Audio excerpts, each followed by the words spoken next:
네, 오늘 시편 139편 강해입니다. 139편도 역시 다윗의 시라고 되어 있습니다. 오늘 본문을 보면 다윗은 어려움에 처해 있습니다. 사방에서 대적들이 노리고 있는 상황에서 하나님께 간구하는 내용입니다. 그 내용은 하나님이 어떤 분인가를 고백하는 내용과 그 하나님께서 자신과 어떤 관계인지를 말하는 내용입니다. 하나님께서 자신의 모든 것을 다 알고 있기 때문에 자신을 철저하게 조사해보고 바른 길로 인도해달라고 맡기는 내용입니다. 우리도 그 말씀을 통해 우리가 사람들 때문에 어려움을 당했을 때 어떤 태도로 우리가 나가야 하는지 알아보도록 하겠습니다. 첫 번째로 1절부터 5절에 보면 다 알고 계시는 하나님을 우리가 볼 수 있습니다. 1절에 보면 샅샅이 살펴보셨으니, 이 말은 완전히 속속들이 다 찾아보셨다는 것입니다. 더 이상 찾을 필요가 없을 만큼 완벽하게 다 찾아보셨다는 것입니다. 그 결과 나를 환히 알고 계신다고 했습니다. 살펴보셨다는 말은 완료된 것을 나타냅니다. 그러나 알고 계신다는 것은 아직 완료되지 않은 것입니다. 이미 완벽하게 살펴보셨기 때문에, 알고 계신다는 것은 뭡니까? 아직 일이 끝나지 않았기 때문에 완전히 알지 못한다는 거예요. 다 알고 계십니다. 그런데 내가 앞으로 할 모든 일까지도 다 알고 계신다. 그래서 이렇게 되어 있습니다. 그렇게 완벽한 조사를 통해서 우리에 대해서 알고 계신 내용이 2절부터 4절입니다. 2절에서는 먼저 앉아있거나 서있거나 다 아신다고 했습니다. 물론 이것도 앉으나 서나 당신 생각하고 비슷할 수 있지만 조금 다릅니다. 왜 그러냐면요, 앉아있다는 말은 집에 머물러 산다는 뜻입니다. 앉아있긴 앉아있는데 주로 언제 쓰는 거냐면 집에 머물러, 집 안에서 머물러 산다는 뜻입니다. 일어서 있다는 말은 밖에 나가 서 있다는 뜻입니다. 밖에 있다는 뜻이에요. 비교되는 곳은 장소입니다. 여기서는 하나는 집안이라는 장소고, 집안에서는 주로 앉아있죠. 집안에서 일부러 서 있을 사람은 별로 없죠. 소파에 앉든지 침대에 앉든지 바닥에 앉든지 일단 앉습니다. 그죠? 앉을 수만 있으면. 그런데 밖에 나가면 주로 서 있게 되죠. 그래서 바로 그렇게 비교되고 있는 것입니다. 집에 있을 때나, 다시 말을 바꾸면 밖에 있을 때나 항상 아신다, 이 뜻입니다. 그런데 하나님은 멀리서도 내 생각을 아신다 했습니다. 여기서 두 번째 나온 안다는 말은 첫 번째 안다는 말과는 다른 말입니다. 두 번째로 안다는 말은 눈으로 보고, 귀로 듣고, 냄새를 맡고, 이렇게 오감을 통해서 감지한다는 뜻입니다. 그러니까 하나님께서 우리를 멀리서 보고도 다 알고 계시고 다 듣고 계신다는 뜻입니다. 그렇기 때문에 집에 앉아 있을 때나 밖에 나가서 서 있을 때나 다 아신다는 겁니다. 이것은 뭡니까? 시간이 아니라 장소예입니다. 어디에 있든지 항상 다 보고 계신다, 이 말입니다. 3절에서 내가 길을 가거나, 이 말은 문자적인 뜻은 여행을 한다는 뜻입니다. 이 말이 비유적으로 쓸 때는 생명에 이르는 길이나 아니면 사망에 이르는 길을 간다, 이런 뜻으로 쓰입니다. 내가 어떤 길을 가고 있는지 하나님은 다 아신다는 것입니다. 또 누워있거나 라는 말은 잔다는 뜻이 아니고 쉰다는 뜻입니다. 그럼 이게 연결되면 무슨 뜻이냐면요, 여행을 하다가 힘이 들면 풀밭에서 앉고 팔베개를 하고 잠시 눕고, 또 이스라엘 사람들은 뭡니까? 바위 그늘 밑에 잠시 눕겠죠. 그렇죠? 그래서 이것은 바로 잠시 쉰다는 뜻입니다. 그러면 이 말은 무슨 뜻입니까? 계속 여행을 할 때나 아니면 잠시 두어 쉴 때나. 이것을 구약 성경에서 이스라엘 백성들을 양으로 비유하고 편안히 풀밭에 누워서 쉬는 때 쓰던 말로 쓰였습니다. 에스겔 34장 14절에서는 이스라엘이 산 위에서 좋은 풀을 뜯어먹을 것이다 라는 예언에서도 이렇게 비유적으로 쓰였습니다. 그래서 3절에서 비교되고 있는 것은 시간입니다. 인생의 여정길에서 여행을 하는 시간이나 잠시 쉴 때나 쉬는 시간이나, 쉽게 말하면 우리 집사님들이 일할 때나 잠시 쉬는 시간에 물 한 컵 마실 때나, 이런 말로 볼 수 있습니다. 이것은 항상 그 모든 것을 다 알고 있습니다. 두 가지를 합치면 뭡니까? 어느 장소에나 어느 시간에나 하나님은 다 알고 계신다라는 것입니다. 이처럼 장소나 시간을 막론하고 다 하시는 전지하신 하나님이 4절에 한 번 더 강조가 됩니다. 4절은 원어에서 왜냐하면이라는 말로 시작합니다. 모든 것을 다 아시는 이유를 설명했는데, 왜냐하면 하나님은 아무 말을 하지 않아도 다 아시기 때문입니다. 말이 잘 안 되죠? 왜 왜냐하면이 들어있는지. 원어를 그대로 번역하면 이런 말입니다. 왜냐하면 내 말이 혀에 익기도 전에 오 주님 당신은 알고 계십니다, 이 말입니다. 말이 어디에 있어요? 처음에는 마음속에, 가슴속에 있다가 그게 올라와서 혀에 붙기도 전에 하나님은 다 아신다, 이런 말입니다. 그러면 겉으로 드러난 나의 말과 행동을 다 아시는 하나님이에요, 앞에서는. 그죠? 뭐 밖에 있건 집에 있건 또 여행하건 쉴 때건 언제든지 내가 하는 모든 말을, 행동을 다 하신다는 건데, 여기서는 한마디 더 강조되는 게 뭐냐면 말이 혀에 붙기도 전에 벌써 아신다고요. 마음속의 생각까지 다 아신다는 뜻입니다. 이렇게 다 알고 계신다고 하면 두려움이 생기죠. 우와, 그러면 어떻게 하나? 마치 죄인들이 내가 한 일을 다 알고 있다, 내 죄를 알렸다라는 말과 같게 느껴지기 때문입니다. 그래서 하지만 5절은 깜짝 놀랄 만한 반전이 있습니다. 드라마도 당연히 그렇게 될 줄 알고, 나 이 다음에 드라마가 이렇게 될 줄 알아 라고 생각했는데 갑자기 반전될 때가 있죠. 여기서도 반전입니다. 근데 그렇게 다 알고 계신다고 이렇게 말하면 모두가 다 두려움을 느끼고 있는데, 여기서 시편 기록자는 하나님께서 보호하신다라고 말을 했기 때문입니다. 세 번역은 앞뒤라고 했고 개역도 전후라고 했지만 원어는 뒤앞입니다. 아무것도 아닌 차이 같지만 중요한 차이입니다. 뒤를 막아주십니다. 왜 뒤가 중요합니까? 대적이 공격할 때 뒤를 지켜주는 것이 우선입니다. 앞에는 내가 보고 피할 수 있는데 뒤는 피할 수 없죠. 피하면 뭐라고 그래? 쟤는 뒤에도 눈 달렸나 봐 이러잖아요. 그래서 뒤가 훨씬 위험한 거예요. 그럴 때 뒤를 먼저 막아주시고 그 다음에 앞에도 막아주시고, 이렇게 말하고 있는 것입니다. 하나님께서 다 하신다고 하면 굉장히 두려운 마음이 드는데 여기서는 안심이 됩니다. 왜? 뭐 한다는 거냐면 다 하시기 때문에 내가 어려움을 당했을 때 앞뒤로 막아주신다는 겁니다. 여기서 아주 위험한 장소입니다. 이거는 뒤와 앞을 막고 그 다음에는 뭘 막습니까? 위로 뚜껑을 이제 손바닥으로 덮으신다는 겁니다. 나의 모든 것을 다 하시는 하나님께서 가장 위험한 뒤를 먼저 막아주시고 그 다음 앞도 막아주시고 그 다음 위를 막아주신다는 겁니다. 이 상황을 그림으로 그려본다면, 말을 들으면 그림을 그릴 줄 알아야 됩니다. 이건 좁은 협곡입니다. 그랜드 캐년이나 이런 데 그 밑에 있는 협곡과 같은 그런 곳입니다. 밑에 들어가 있습니다. 대개 이런 곳은 뭡니까? 사망의 음침한 골짜기죠. 컴컴하죠, 첫째로. 그리고 적들이 죽여도 보는 사람이 없는 곳이에요. 그런 골짜기를 갈 때 무섭죠. 한국은 그런 골짜기가 별로 없으니까 대개 뭡니까? 깊은 산속, 그죠? 그런 곳입니다. 그런데 그런 골짜기는 앞뒤만 막으면 꼼짝없는 거예요.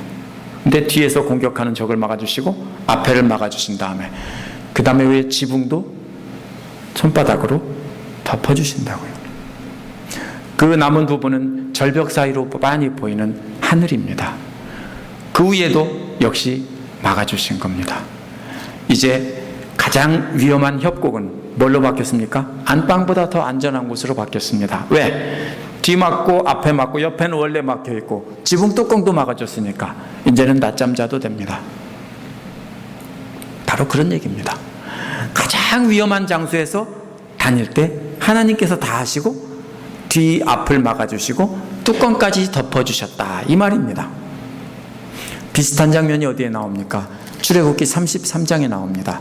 33장 1절에 보면 하나님께서 모세에게 백성들을 이끌고 아브라함, 내 조상 아브라함에게 약속한 땅으로 가라.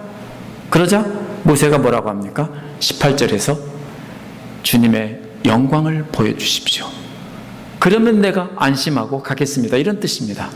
주님의 영광이 뭡니까? 주님의 모습을 보여달라는 겁니다. 그 빛나는 모습을 보여달라는 겁니다. 왜? 자기와 계속 함께 했는데, 모세에게, 그죠?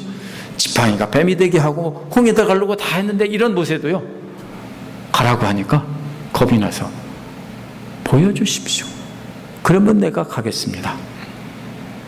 불안해서 그런 겁니다. 계속 함께 있는데 하나님이 나와 함께 하신다는 그 증거를 한번 확실하게 드러내 주십시오. 그러자 하나님은 모세를 바위 틈에다 집어넣으시고 위를 막아주셨다라고 했습니다. 모세는 하나님께서 늘 함께 계신다는 것을 알면서도 늘 함께 계시는 하나님을 확인하기 위해서 보여달라고 했습니다. 시편 139편도 그런 그림으로 이해할 수 있습니다. 오늘 시편에서도 하나님은 모든 것을 다 아시고, 그러면 뭐예요? 그동안 다 보살펴 주셨다는 거예요. 그래서 다 하신다고 고백하는 거예요. 어떻게 다 알아요? 자신이 말하던 것, 행동하던 것, 모든 것을 하나님이 다 하신다는 걸 체험을 통해 알았어요. 그러면 시편 기록한 사람은 다윗이라고 되어 있죠. 다윗도 하나님이 항상 지켜주시며 함께 하신다는 것을 알았던 거예요. 그런데 뭡니까? 그럼에도 불구하고 하나님을 확인하고 싶어 했어요. 왜요? 상황이 너무 어려우니까. 다윗이 있던 상황이 어떤 상황이에요? 사망의 음침한 골짜기에 들어가 있는데 뒤에서 적들이 쳐들어오고 앞에서도 적들이 쳐들어오고 있는 거예요. 그런 상황 같은 거예요. 그렇게 힘든 상황에서 하나님이 어디 계시냐고, 하나님이 계시면 보여달라고, 그런 마음으로 하나님이 모든 것을 다 하십니다. 그래서 나를 이렇게 막아주셨다라고 고백한 거예요. 하나님을 확인하고 싶어 했어요. 그러자 하나님이 그 영광을 보여주시려고 뒤를 가리고 앞을 가리고 뚜껑을 덮어주셨어요. 그래서 그 말은 생략되었지만 다윗이 하나님이 그렇게 막아주심으로 하나님이 나와 함께 하신다는 것을 보여주셨습니다 라는 것입니다. 4절에서 다윗이 말하지 않아도 다 한 것 중에 하나는 하나님의 영광을 보여주십시오 라는 것일 겁니다. 그 말을 내뱉지 않았는데 하나님은 다 아시고 좁은 협곡에서 뒤를 가리시고 앞도 가리시고 뚜껑을 덮어주시고 그 영광을 드러내 주셨다라는 거예요. 말을 뱉으려고 했는데 하나님 진짜 나와 함께 계세요? 집사님들도 그런 때 있죠. 그죠? 진짜 나와 함께 계세요? 지금 적들이 나를 이렇게 죽이려고 하는데 하나님은 어디 계세요? 그럴 때 하나님이 뒤 가리고 앞에 가리고 뚜껑 덮어서 안전하게 지켜주신다는 것을 보여주셨다는 겁니다. 두 번째로 6절부터 13절에서는 삶의 순간마다 만나는 하나님이 나타나 있습니다. 이렇게 이해하고 나면은 6절 이후의 말씀이 풀리기 시작합니다. 이해가 됩니다. 다윗은 하나님이 함께 하신다는 분명한 증거를 보았습니다. 그 증거는 좁은 협곡과 같은 위험에 처해 있었습니다. 만약 전투 중이라면, 그런 때 뭐예요? 꼼짝없이 당하는 거예요. 청살리 전투 뭐 이런 데서 대승을 거뒀다. 이유가 뭐예요? 좁은 협곡에다 집어넣고 양쪽 위에서 다 공격했기 때문에 그래요. 그렇죠? 영화 같은 데 보면 그런 거 나오죠? 좁은 협곡으로 지나갈 때 적은수의 군대로 앞뒤 맞고 위에서 바위 굴리고 불화살 쏘고 그러잖아요. 꼼짝없이 당할 수 있는 그런 상황에서 하나님이 뒤도 막아주시고 앞에를 막아주시고 위를 가려주셔서 안전한 상황으로 바뀌어서 하나님의 영광을 체험한 것입니다. 6절에 보면 그 깨달음이 다윗에게는 너무 놀랍다는 것입니다. 놀랍다는 말은 자신의 지식으로는 도저히 알 수 없을 만큼 엄청나게 놀라운 일이라는 것입니다. 왜냐하면 그 지식은 하나님에 대한 지식이기 때문입니다. 우와, 하나님이 이렇게 놀라우신 분인 줄을 예전엔 미처 몰랐어요. 그래서 측량할 수 없다는 것은 너무 그 지식이 높아서 자신이 가질 수 없다는 뜻입니다. 자신을 완벽하게 지켜보시고 다 하시는 하나님께서 자신과 언제나 함께 하신다는 것을 체험한 다음에 고백한 것이 7절입니다. 주님의 영을 피해서 어디로 가겠으며 주님의 얼굴을 피해서 어디로 도망가겠느냐라는 것입니다. 간다는 것은 걸어서 도망간다는 것이고요. 피한다는 것은 죽을 힘을 다해서 달려서 도망가는 겁니다. 그래서 자신이 힘으로는 하나님 앞에서 도망칠 수 없다라는 것을 깨달은 것입니다. 왜 도망할 수 없는지 말한 것이 8절입니다. 하늘 끝까지 올라간다고 해도 하나님은 거기에 계신다는 겁니다. 스월에다 자리를 펴고 눕는 것, 스월에다 침대를 펴고 거기서 누워있는다는 것도 해도 하나님은 거기 계시다는 겁니다. 이것은 뭡니까? 하늘과 스월은 땅속 가장 깊은 곳입니다.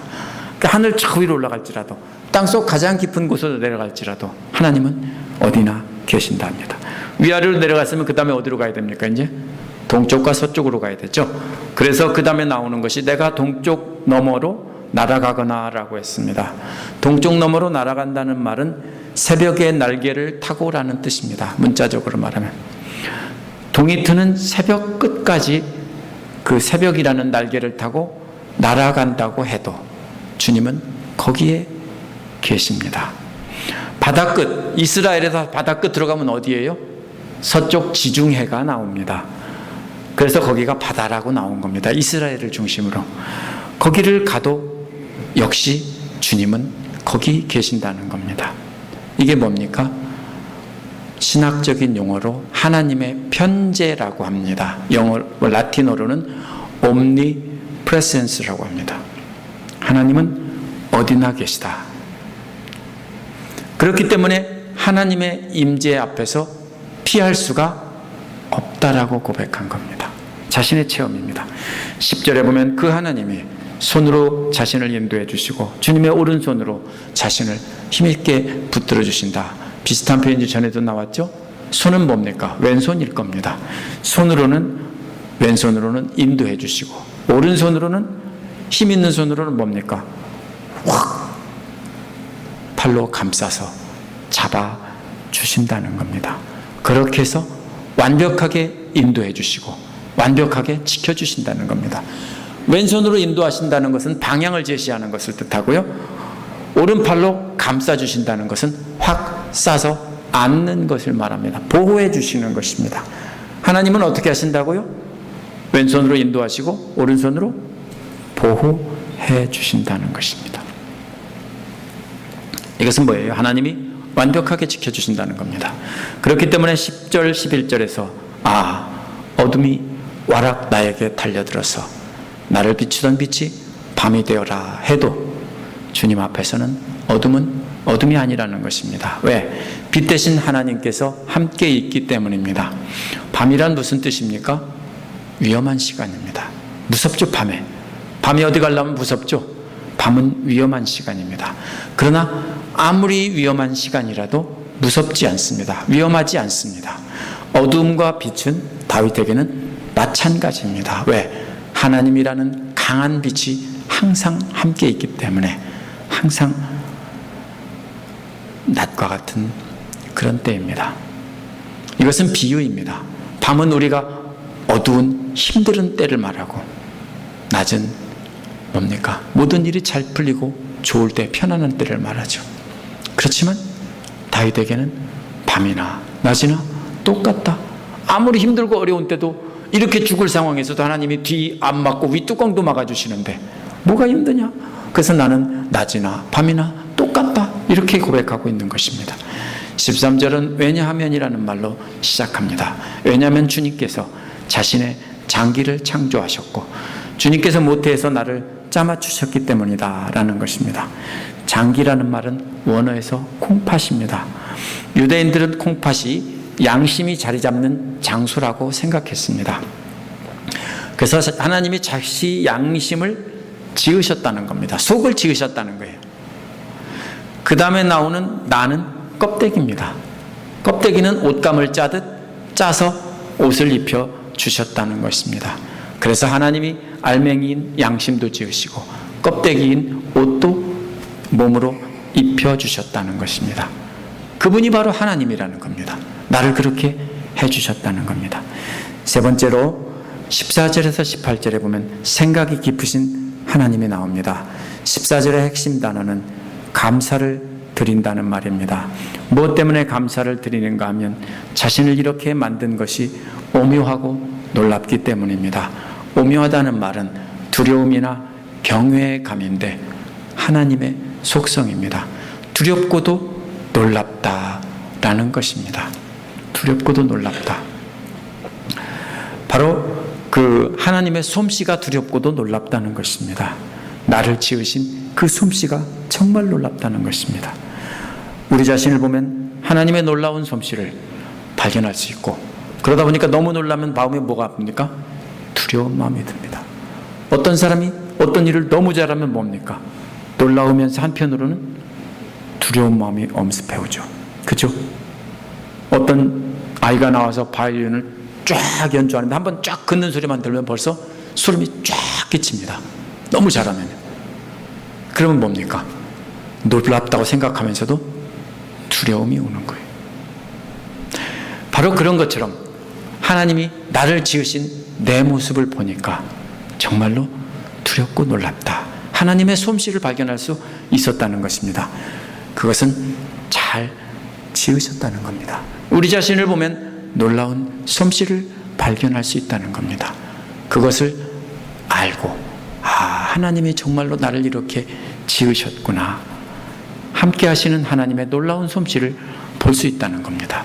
15절에서는 내 뼈 하나하나도 주님 앞에서 숨길 수 없다라고 했습니다. 다윗이 모태에서 은밀하게 지어질 때, 엄마 뱃속에서 만들어질 때 그것을 누가 알아요? 그런데 하나님은 땅속 깊은 곳에서 조립하셨다라고 했습니다. 이것은 비유적인 표현입니다. 땅속 깊은 곳, 저 어두운 곳에서 하나님은 자기를 지으셨다. 다윗은 나를 지으신 이가 하나님이라고 고백하고 있습니다.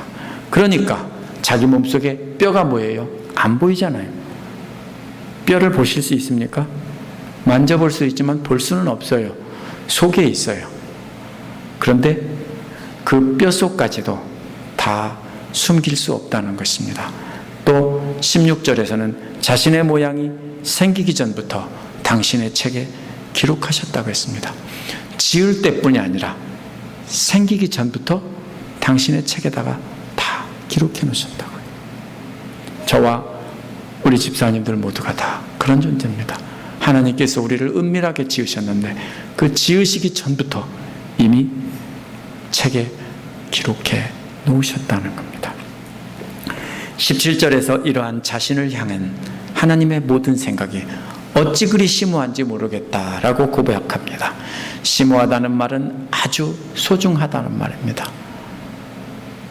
프레시어스라는 말입니다. 또 이어지는 말은 어찌 그리 많은지요라고 했습니다. 이게 뭡니까? 소중한 물건이 하나만 있으면 별거 아니에요. 그죠? 근데 소중한 물건이 엄청나게 많다면 뭐가 소중합니까? 한 다이어 한 5캐럿쯤 되면 소중한가요? 잘 모르겠어요. 작습니까? 조금 더 키울까요? 좋아요. 10캐럿짜리라고 합시다. 10캐럿짜리 다이어가 하나가 있는데 소중하겠죠? 근데 그것이 뭐만큼 많다고요? 뭐만큼 많다고 했어요? 여기서요? 바닷가에 모래보다 더 많다라고 했습니다. 그런데 그것을 세다가 잠이 들었습니다. 자다가 깨보니까 어디서 잤을까요? 장소는 계속 그 계곡, 그 골짜기입니다. 사망의 골짜기입니다. 하나님을 의지하고 편안히 잠들었습니다. 그렇죠? 막 쫓겨서 잠도 못 자고 도망가다가 다윗은 드디어 잠을 잤습니다. 자다 깨보니까 잠이 들면서 하나님의 그 은혜를 세다가, 소중한 은혜를 세다가 잠이 들었는데, 모래만큼 많다라고 했는데 다 못 세서 잠이 들었는데, 우리도 그렇잖아요. 잠이 안 들면은 뭐라고 하죠? 병아리 한 마리, 두 마리, 세 마리, 양 한 마리, 양 두 마리, 양 세 마리 이렇게 세죠. 그렇게 세는데 그렇게 세다가 잠이 들었다고. 근데 깨보니까 그때도 여전히 하나님이 거기 계셨다라고 했습니다. 하나님 앞에서 하나님 생각을 하나씩 하나씩 세어보다가 지쳐서 쓰러져 잠이 들었습니다.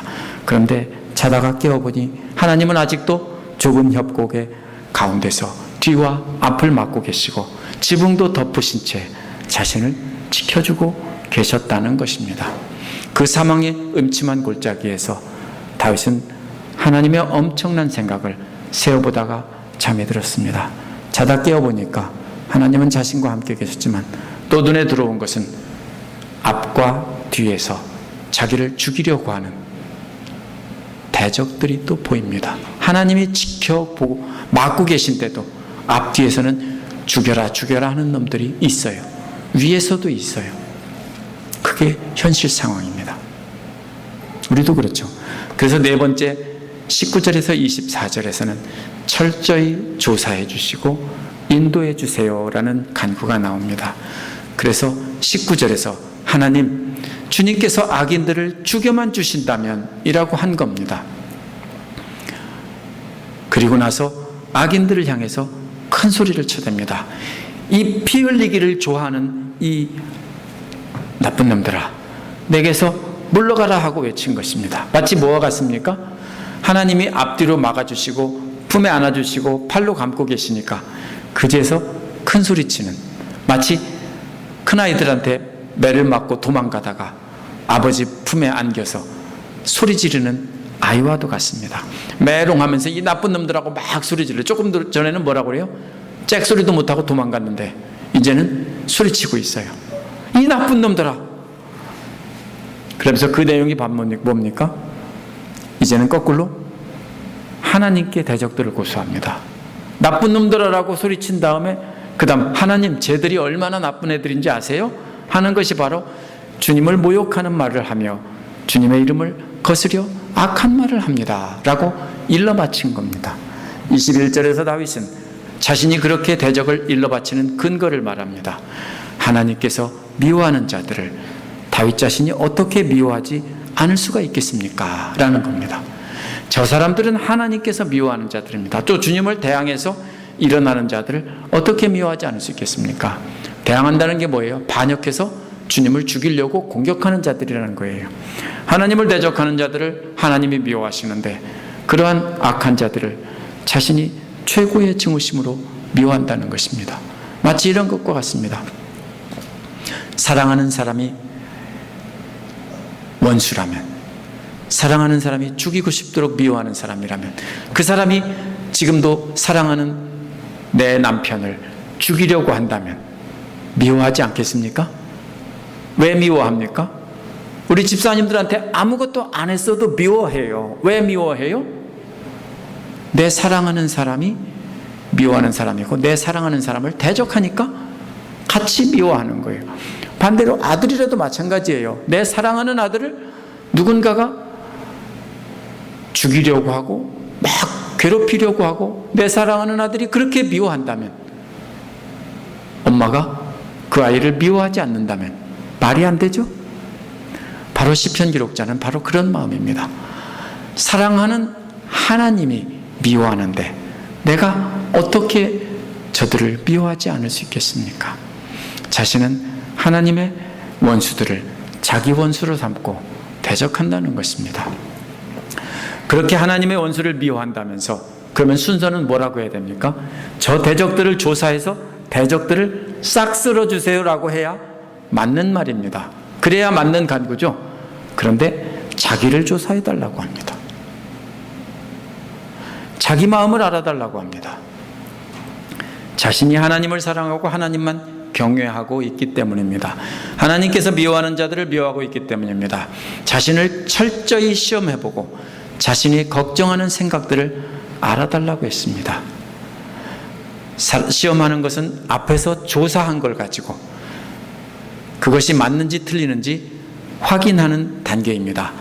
마음을 철저히 조사해 보시고 자신의 생각을 철저히 점검해 달라는 것입니다. 그래서 20절에는 내가 나쁜 길을 가지 않는지 나를 살펴보시고라고 했습니다. 그렇게 조사하고 점검한 결과 내 마음의 생각 안에 어떤 나쁜 길이 있는지 봐달라는 겁니다. 그리고 발견하셨다면 그거를 고쳐주셔서 영원한 길로 인도해달라는 것입니다. 여기서 놀라운 다윗의 마음을 발견할 수 있습니다. 대적들이 죽이려고 하고 자기가 위기에 처해있고 하나님께서 자신을 구해주고 있는데 그런 상황에서 저 나쁜 놈들 좀 봐요 하고 고발했으면 그 다음에 저놈들 좀 한번 조사해보세요 그래야 되는데 나를 한번 조사해보세요. 내가 혹시나 하나님 앞에 범죄하고 잘못한 것이 있어서 하나님의 영원한 인도하심으로 따라가지 못할 것이 혹시 있는지 철저하게 나를 조사해 주세요. 한 개도 발견되지 않게 만약에 발견되면 바로 잡아주셔서 나를 바른 길로 인도해 주세요. 이게 있을 법이나 한 기도입니까? 이게 있을 법이나 한 간구입니까? 그런데 이것이 바로 다윗의 간구입니다. 다윗은 모든 것을 속속들이 다 알고 계시는 하나님을 찬양했습니다. 삶의 순간순간마다 함께 하시는 하나님을 찬양했습니다. 그분이 나의 모든 것을 다 알고 계시기 때문에 철저하게 조사하시고 자신을 바른 길로 인도해 달라고 했습니다.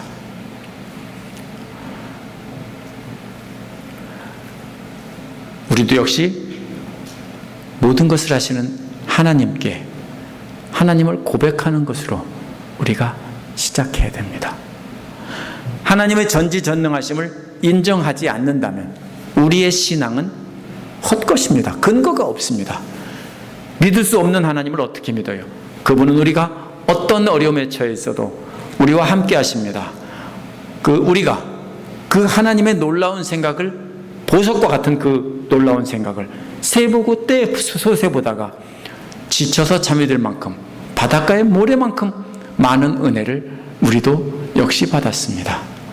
그러면 떼어보아도 우리는 또다시 그 은혜를 다시 발견할 수 있다는 겁니다. 왜? 하나님께서 함께 하시기 때문에. 우리도 다윗처럼 대적들에게 어려움 당할 수 있습니다. 지금도 어려울 수 있습니다. 그러나 다윗은 대적들을 향해 저주를 퍼부면서 쟤들을 한번 죽여달라고 기도하지 않았습니다. 먼저 자기 마음을 조사해 주시고 또 조사한 걸 가지고 다시 점검해 주셔서 재검해 달라는 거예요. 우리도 역시 그렇게 기도해야 됩니다. 남을 비난하기 전에 하나님 저 사람 버릇 좀 고쳐주세요. 그렇게 하기 쉽죠. 제가 나를 괴롭혀요 하기가 쉽습니다. 그런데 그것은 잘못된 기도입니다. 그때 우리는 하나님 내 마음을 점검해 주세요. 내가 혹시 잘못된 것이 있다면 깨닫게 해주셔서 바른 길로 가게 해주세요. 이렇게 기도해야 합니다. 우리도 함께 그렇게 기도하면서 하나님을 따라가는 복된 삶이 되길 바랍니다. 기도하겠습니다.